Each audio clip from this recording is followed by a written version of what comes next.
It was, you know, my daughter, right now she's, finishing up nursing school, right? Yeah.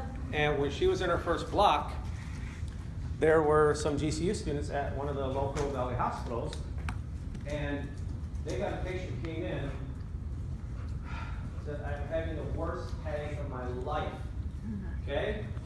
Worst headache of my life, and immediately that sent up these red flags.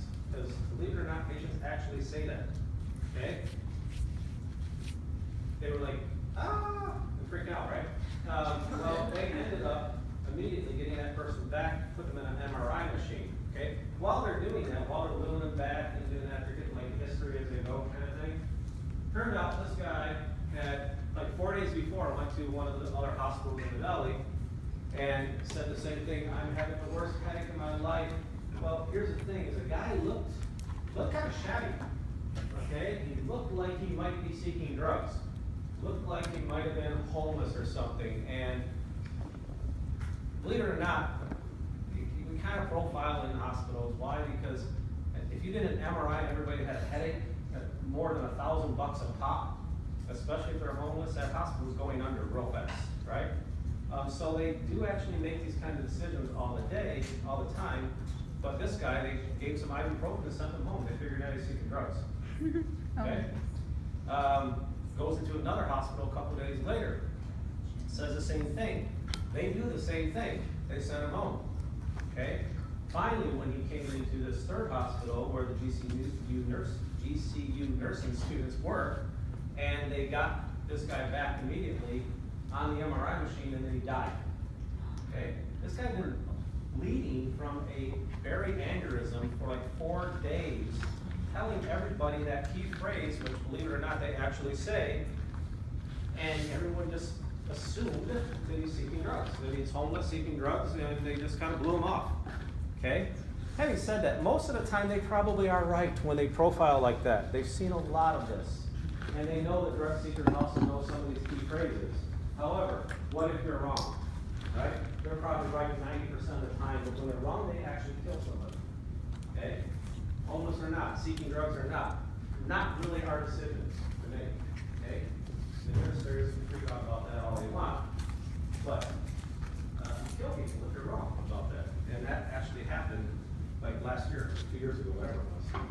Okay? So, there you have it. That's a berry aneurysm, obviously popped and not a person anymore. I hope. Guessing that person didn't make it.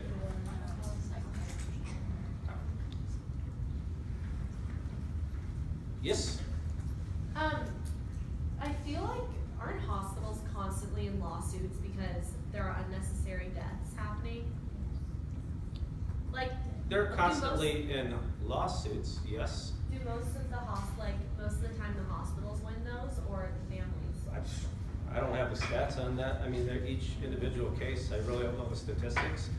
I know that a lot of people sue a lot of hospitals and doctors, especially. Sometimes they're justified and sometimes they're not.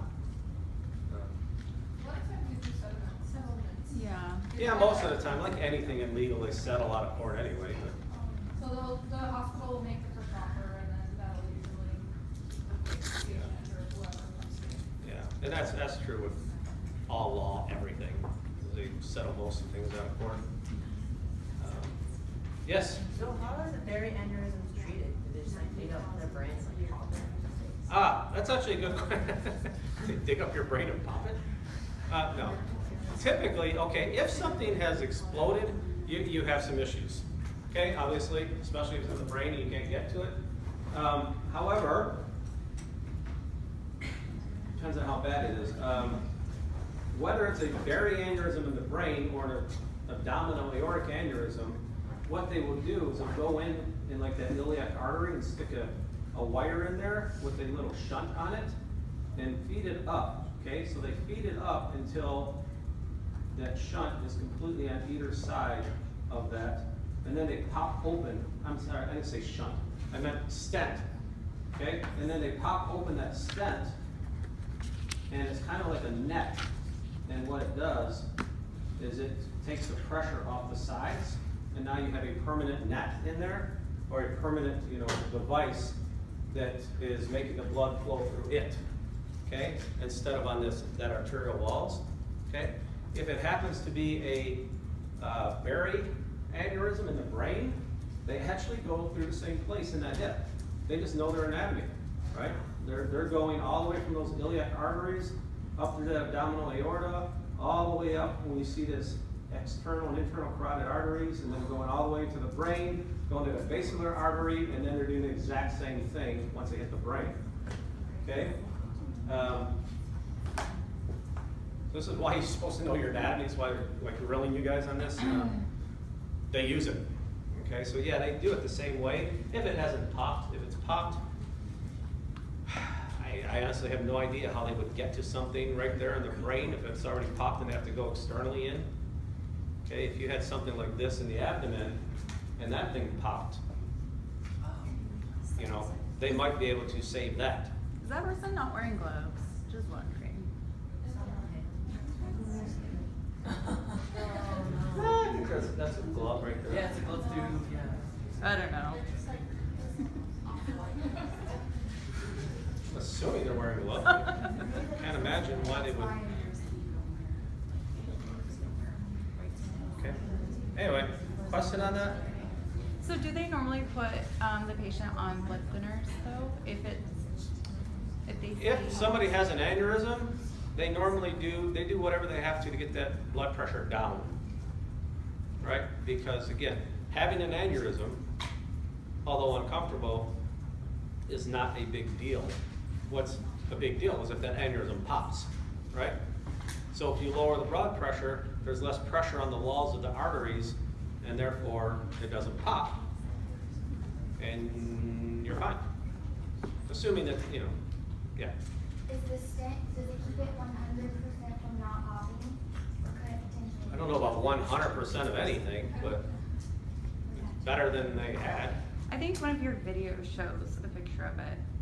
Yeah, in my 483, I cut a lot of stuff out for this, but in the 483 it actually shows the PowerPoints and that has like how to do the stent and all that, and there's I think a link in there. Mm-hmm. Actually, you wouldn't know on the video because it's on YouTube, so you can click on a link, but whatever. Yeah, they just run it up there. Nothing's 100%.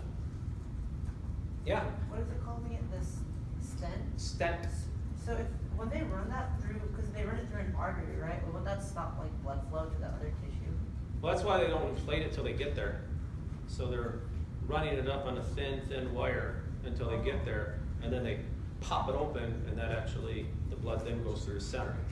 In the meantime, when they're going through it, the blood's flowing on the outside of it, obviously.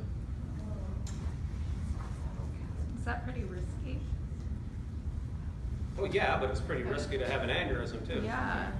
Of course. Is that also called an angioplasty? What? Is that also an angioplasty? Or is that just to the heart? No, that's still an angioplasty, yeah. There you go. It's called an angioplasty if you want to. Okay, move on.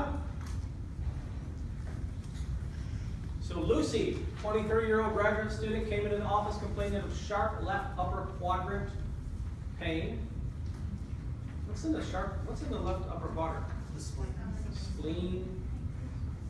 Pancreas could make an argument for that because it's kind of in the center up there. Maybe in the stomach, it's kind of up there in both. Okay.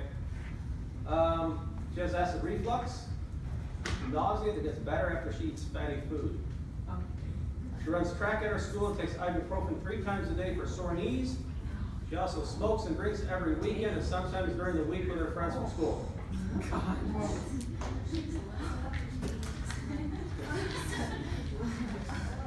It's possible. I'm just saying it's possible. When I was in high school, did I ever tell you that? In high school I ran track and cross country, right? No. And we had this guy, when I was a freshman and I was running the 434 mile. John Gelvin was a senior. He could outrun me. He smoked pot every day. Every day. I was like, you've got to be kidding me. So I'm still bitter about it, so I kind of put that in a case study. Anyway. Nah, he's probably dead. So maybe you're, Maybe you should just hire are you him. rethinking pot now? No, I'm just saying. I'm just saying. Weird things happen when you're young. You can get away with a lot that you can't when you're older. Clearly. But anyway, she says she has not traveled in the past 6 months. CBC shows a high CRP, which is inflammation, and a pH of 7.33, which means acidic. Endoscopy of the esophagus and stomach show inflammation and a 2.5 centimeter perforation in the stomach lining, which is a definition of an ulcer, right? Perforation, you perforated, poked a hole in it, okay? Other than the NSAID use, what are other possible causes of this? What? GERD.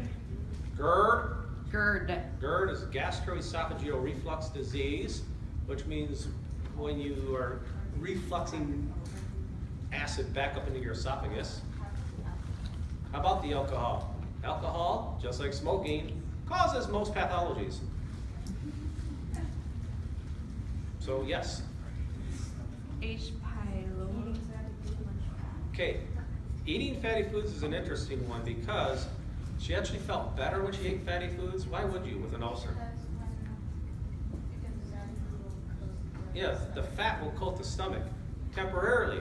However, eating fatty foods over a long period of time actually softens up the lower esophageal sphincter. It's called saponification, and makes it so that you have more reflux back into your esophagus. Okay, makes it kind of weak and soft. Okay, so it's a temporary, it feels better, but over a long time, it's going to actually make things worse. Okay.